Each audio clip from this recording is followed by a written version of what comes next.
ఇంటర్నెట్ని అధికంగా ఉపయోగించే ఈ రోజుల్లో ఆన్లైన్ స్కామ్స్కి కొదవే లేదు. అందులో ఒకటి ఈ ఇన్స్టెంట్ లోన్ స్కామ్. వీటి వల్ల ఏటా 100కి పైగా మరణాలు సంభవిస్తున్నాయి. కొన్ని వేలల్లో మోసపోయామని కేసులు నమోదవుతున్నాయి. मोबाइल में ना एक नंबर ऐसा होता है जो सामने वाले की जिंदगी को डिस्ट्रॉय कर सकता है. అయితే ఈ ఇన్స్టెంట్ లోన్ స్కామ్ అనేది ఎలా పనిచేస్తాయో తెలుసా? మీరెవరో వాళ్ళకి తెలియదు, ఏం చేస్తుంటారో కూడా వాళ్ళకి అక్కర్లేదు. మీరు కామన్ మ్యానా, సెలబ్రిటీయా అనేది చూడరు. కేవలం SMS ఆర్ ఈమెయిల్ ద్వారా మిమ్మల్ని అప్రోచ్ అవుతారు.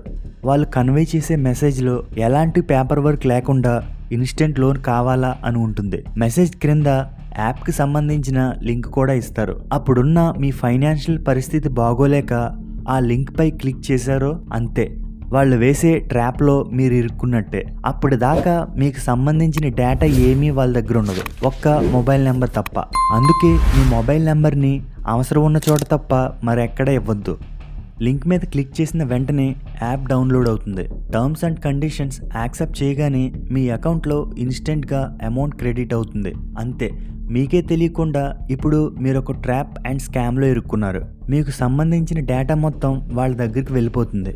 Contact list, personal photos and videos, Aadhaar, pan card, ఇలా అన్నీ. వాళ్ళ దగ్గర ఉన్న డేటా మన గవర్నమెంట్ దగ్గర కూడా ఉండదు.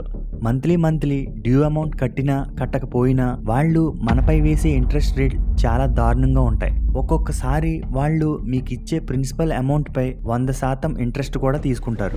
ఇదేంటని క్వశ్చన్ చేస్తే అప్పుడు మొదలవుతుంది అసలు టార్చర్. మనం మొత్తం పే చేసినా వాళ్ళు మనపై వేసే ఇంట్రెస్ట్లకి అస్సలు మ్యాచ్ అవ్వదు. కట్టానని మొండికేస్తే వాళ్ళదైన స్టైల్లో రికవరీ చేస్తారు. బూతులు తిట్టడం, మర్యాదగా మాట్లాడు లేదంటే మొహం పగిలేలా కొడతా, నీ అక్క నీ అమ్మ డబ్బులు కట్టకపోతే ఇబ్బందులు ఎదుర్కొంటావు. మీ మొబైల్ హ్యాక్ చేసి మీ పర్సనల్ డేటాని మీ రిలేటివ్స్కి షేర్ చేయడం, ఇలా మిమ్మల్ని ఎమోషనల్గా బ్లాక్మెయిల్ చేస్తారు. మన ఇండియాలో నిర్వహించే ఈ లోన్ యాప్స్ అన్నీ కూడా చైనా నుండి ఆపరేట్ చేయబడుతున్నాయి. ఈ యాప్స్ ఇచ్చిన లోన్ రికవర్ చేయడానికి రికవరీ ఏజెంట్లని బీహార్, పశ్చిమ బెంగాల్ వంటి రాష్ట్రాల నుండి తీసుకొచ్చి ప్రత్యేక శిక్షణ ద్వారా వాళ్ళని తయారు చేస్తారు. పచ్చిగా బూతులు తిట్టడం, పర్సనల్ డేటా ద్వారా ఎమోషనల్ బ్లాక్మెయిల్ చేయడం, డివైసెస్ని హ్యాక్ చేయడం, లేడీస్ ఇమేజెస్ని మార్ఫింగ్ చేసి సోషల్ మీడియాలో న్యూడ్ ఇమేజెస్ని పోస్ట్ చేయడం వంటి వీళ్ళ పని.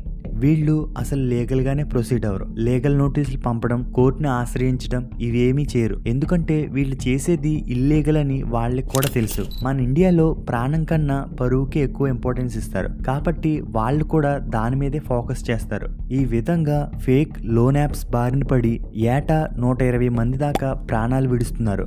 అలా ఉంటాయి వీళ్ళ దుర్మార్గాలు. జూలై 2023లో మధ్యప్రదేశ్ భోపాల్కి చెందిన భూపేంద్ర విశ్వకర్మ అనే అతడు తన 2 పిల్లలకి పాయిజన్ ఇచ్చి వైఫ్ అండ్ హస్బెండ్ ఊరేసుకుని చనిపోయారు. అసలు స్టోరీ ఏంటంటే, భోపాల్లోని నీలాబాద్ అనే నగరంలో భూపేంద్ర కొంతకాలం క్రితం అతనికి డబ్బులు అవసరం ఉండడంతో ఒక ఆన్లైన్ యాప్ ద్వారా కొంత అమౌంట్ అప్పుగా తీసుకున్నాడు. అలా తీసుకున్నప్పటి నుండే అతనికి కష్టాలు మొదలయ్యాయి. గడువు తేదీ గాని, ఇంట్రెస్ట్ రేట్ గాని పక్కన పెడితే తీసుకున్న వారం రోజులకే బెదిరింపు కాల్స్ రావడం ప్రారంభమయ్యాయి. తీసుకున్న అమౌంట్ వడ్డీతో సహా కట్టమని పదే కాల్స్ వచ్చేవంట. ఒక రోజుకి దాదాపుగా వేరు నెంబర్ నుండి 40 కాల్స్ దాకా వచ్చేవి. తనతో పాటు తన భార్యకి కూడా ఈ కాల్స్ వచ్చేవి. సరిగ్గా జూలై 13న ఈ మాఫియా టార్చర్ తట్టుకోలేక మొత్తం ఫ్యామిలీ 4 పేజీలు సూసైడ్ లెటర్ రాసి సూసైడ్ చేసుకుని చనిపోయారు. పోలీస్ ఇన్వెస్టిగేషన్ లో తెలిసింది ఏంటంటే, భూపేంద్ర భారీ ఫొటోస్ ని మార్ఫింగ్ చేసి న్యూడ్ ఇమేజెస్ ని సోషల్ మీడియాలో పోస్ట్ చేసేవారంట.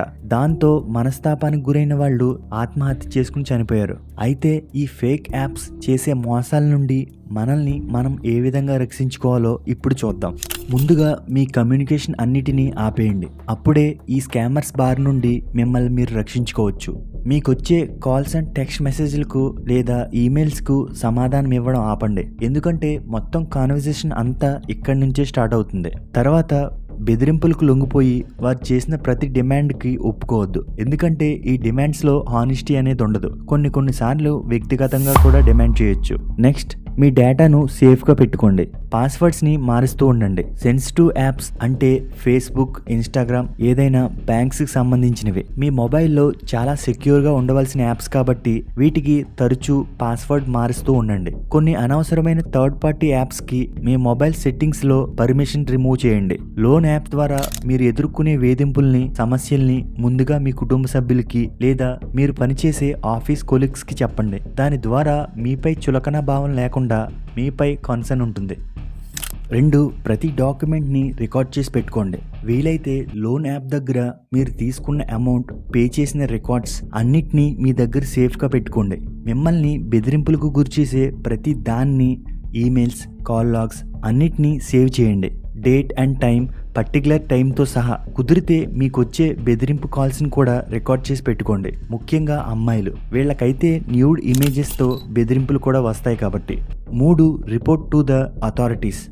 నేషనల్ ప్రైవసీ కమిషన్ ప్రకారం మీ మొదటి ప్రాముఖ్యత మీ డేటా. దీన్ని ఎవరైనా దుర్వినియోగం చేస్తే వారిపై మీరు కంప్లైంట్ చేయొచ్చు. మిమ్మల్ని, మీ ఫ్యామిలీని ఎవరైనా బ్లాక్మెయిల్ చేస్తే national police anti cyber crime గ్రూప్కి ఫిర్యాదు చేయండి. అలాగే ఏదైనా మీపై సైబర్ అటాక్ లేదా సైబర్ నేరాలకు సంబంధించి దారుణం జరిగినప్పుడు దాన్ని గవర్నమెంట్ అథారిటీస్కి ఎలా ఫిర్యాదు చేయాలో గూగుల్లో టైప్ చేసి తెలుసుకోండి.